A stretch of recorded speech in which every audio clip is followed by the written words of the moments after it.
'Tis I, Dr. Dementia, and welcome back to Dominion. In the last episode, we went over the basics of the game, as well as the card list for the entirety of the original 1.0 version base set, which was released back in 2008. This episode, which is going to be a lot shorter than the last one, trust me, I can already tell, will go over the updates that were given to the base game version 2.0, which was released in October of 2016 in two separate ways. A full-fledged box version of the base game 2.0, which you could buy if you never bought the 1.0 version, or if you had the 1.0 version, you could purchase this tiny little handy-dandy update pack, which contained the updated cards that you could get without having to buy a big box. This also told you which of the old 1.0 cards were to be taken out and replaced with the new 2.0 ones. So we're going to go into the details of what these 2.0 cards were and what cards were also replaced as well. And I'm going to do that in two steps. Away with you, protuberance of the flesh! So first off, I'm going to go over the cards that were removed in the 1.0 version. And if you remember watching some of my video on some of these cards, you'll understand why. So the list of the cards are Chancellor, Woodcutter, Feast, Spy, Thief, and Adventurer. Now, Chancellor is obvious. The secondary effect is a dead giveaway. It makes it super weak, and honestly, you're just better off just buying the silver yourself. Woodcutter, yeah, you can get that extra buy, but there are other cards that give you buys, so makes sense there. Feast, I don't even have to go into this. Why trash it to do that? No. Spy, weak effect, kinda useful, but you get the idea. Thief, again, late game when you think about silvers and golds, and honestly, if they don't pull them, you're missing out on actually using its effect. And Adventurer, you're losing out on any other cards you discard in order to get to those two treasures. And that's about it. So we're leaving behind those six. Now, don't get me wrong. If you have the new cards, sure, you could still play with the old cards if you wanted to. There's no intention for that. But Donald X Vaccarino, when he made these updates, stated that these cards that are going to replace these old ones are going to be much better. Let's get right into those now. So now that we've talked about which 1.0 cards have been purged from existence, we can now talk about the cards that were added in the 2.0 version. And the first one we're going to look at is known as Artisan. Artisan costs 6 to purchase. You gain a card to your hand costing up to 5, but you put a card from your hand onto your deck. Now, this is a strong but expensive card. There's a lot of cards that are costing 5, and it's really good, but you have to time it right to be able to take advantage of this early on. There are other cards in this base set that synergize quite well with being able to put a card from your hand onto your deck, as you're going to learn just reading some of these cards. And it's pretty useful, and I definitely recommend it if you can get it. Don't rely too heavily on it, but if you can set yourself up, then this is good for just being able to just get something for free right into your hand. I want to remind you though, no additional actions. Make sure you have extras to play off of this if you want to combo off of that card. Okay, this next card is quite the son of a bitch. It is Bandit. Bandit costing 5 to purchase. Right off the bat, you gain a gold, and then each other player reveals the top 2 cards of their deck, trashes the revealed treasure other than a copper, and discards the rest. This is why you need to have a moat in your hand. This card alone. This is an upgraded Thief just by looking at the text. First off, let's look at this. You gain a gold. Suffice to say, you gain a gold by purchasing this for 5. That's disgusting. But the fact that you not only mill their top 2 cards of the deck, and if any of them are treasures that are not coppers, they go bye-bye. That's even worse. And the fact of the matter is, if you can set yourself up to a combination to being able to play Bandit, gain the gold which goes to your graveyard, get the gold out of your graveyard, and then play something like Remodel to turn that gold into a province, you're gaining victory points very quickly. I mean, the attack is really the important part, but if you can hit those treasures, you're gonna make your opponents more upset. And remember, this is basically set up just to be a gold engine. That's it. And this is just icing on the cake. If you can get this card early on, like if you can start your hands with a 5-2 split in coppers instead of a 4-3, I would go for it. It'd be perfect. Next up, we have the biggest Reaper in the fleet, Harbinger. Harbinger costing 3 to purchase. It's a +1 card, +1 action. You can also look through your discard pile and then put any card from it on top of your deck. In a way, you are assuming direct control. And it's actually pretty funny because you do get to take advantage of this card. But there is some pros and cons, and let's talk about the pros first. First off, this card potentially is very useful when you know you have a very huge discard pile, and you will set yourself up to potentially take any treasures and reuse them for buys, or attack cards and other action cards that will help maximize either profit for you or internal damnation for your opponent. And trust me, when witches are coming out every 5 seconds, you want to flip the table and then punch your best friend to death because he won't stop. Anyway, the negatives about this is the fact that while it is cheap to purchase at only 3, do you really want to take advantage of this when you know you need a silver? Early on, you probably want to hold off on getting this. Mid-game, yeah, because then you'll have a bigger deck to work with. The other thing is, if you've set your deck up to potentially minimize the amount of cards in your discard pile, this might turn out to be a dead card in your hand.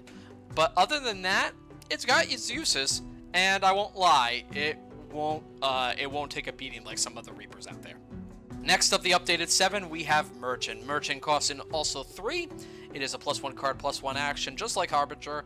However, the first time you play a silver this turn, +1 treasure. Now, this is very good early on when you start your engine off by getting a couple of silvers and then being able to purchase this card, potentially giving you a little bit more setup in treasure to be able to maybe go for a gold, or definitely some more expensive action cards, you never know, and then trying to reach those victory cards. However, while the +1 card, +1 action is very useful, you don't want to do one of two things. You don't want to flood your deck with too many merchants trying to shoot for this effect, or even worse, flood your deck with silvers, because it will interfere with the ability to kind of draw into the deck.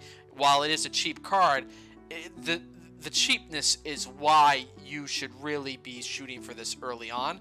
And basically, even if you don't purchase it yourself, you could potentially take advantage of a card like Workshop just to get it for free and still have the extra buy. So, if you got Workshop first, then you could play Workshop on your turn to get the Merchant and then immediately buy the silver. Therefore, it makes it a little bit easier. Again, early game, yeah. Mid game, maybe, but late game, probably not. Next on the list, we have Poacher. Poacher costing 4 to purchase, +1 card, +1 action, and +1 treasure, but you discard a card per empty supply pile.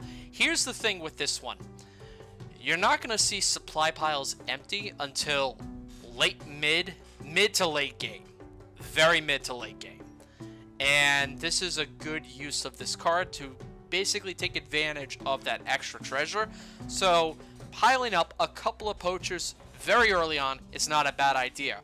When you start seeing those empty piles, however, then you're gonna run into the issue of having to discard. Unless you had junk in your hand that you know you're not gonna take advantage of, you could probably work around it. But you don't want to rely on this too heavily, and if you do, have a way to try to trash them for much better versions that doesn't have such a negative effect. Again, seriously, only early game card here. And here I thought Bandit wasn't the only card that was trashing. Next up, we've got Sentry, also costing 5 to purchase, +1 card, +1 action. You look at the top 2 cards of your deck, trash and or discard any number of them, and then put the rest back in any order. This is very powerful, and honestly, I would be hard-pressed to decide whether or not I would start with Bandit or I would start with Sentry. Sentry is a way to maximize getting rid of your crap cards very early on, such as those estates, those coppers, and if somebody's playing nasty with the witch, those curses. This is good to thin out your deck And it doesn't increase your hand size because you're basically getting an extra card, and then you still have your action. So it's you're breaking even in card advantage, and it's really good to go with this. So definitely another card I would say get early on if you can help it. And again, the last card of this list, which I'm going to go over in a second, has a potential good synergy with this card as well, and you'll see what happens. And finally, to round out the magnificent updated 7, we have Vassal. Vassal, costing 3 to purchase, it gives you +2 treasure. Discard the top card of your deck, and if it's an action card, you may play it. This card has 2 specific set synergies. The first one is basically when you play an engine deck revolving around just action cards, which is very well possible because Vassal, Market, Festival, all of those just give you treasure right off the bat, and you're paying 3 to get +2 through an action card. It's not a permanent silver, but it does help. And the other useful benefit to Vassal is, as I mentioned with Sentry, setting up the deck so that you can play right into it. So depending on the type of deck you want to play with, whether you want to maximize your action cards, or if you want to potentially set yourself up just to get your deck ready and quick so you minimize what's in your discard pile, Vassal's a good card to work with. Again, it depends on the action cards you're playing, so look at the supply, see what's available, and see if you can make it work. If not, I'd avoid it and just go for pure silver. Otherwise, get ready to set up some combos. Oh, and there's one other thing I almost forgot to mention.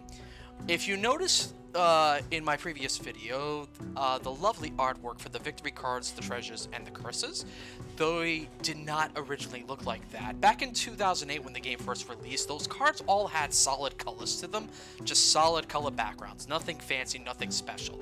That changed in June of 2012 when we received a small box known as Dominion base cards. This was just updated artwork for these cards, and this was also provided to be able to increase the number of players that could play at the time.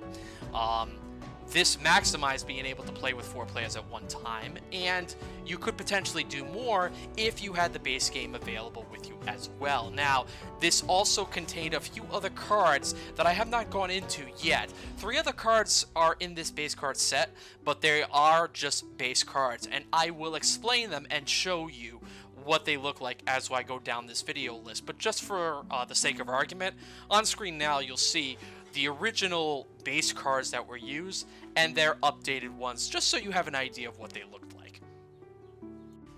And with that, that is the end of this video. I want to thank you very much for watching. This sets us up to now start talking about the expansions of Dominion, and we're going to look into the original 1.0 version release of the first expansion, Entry, coming up in the next episode.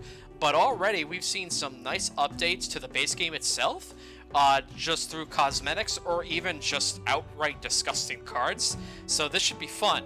But hey, I hope you enjoyed watching, and if you did, give the video a like, and if you want to see more of this Dominion shenanigans, please hit that subscribe button. Trust me, the algorithms, they will taste defeat one day.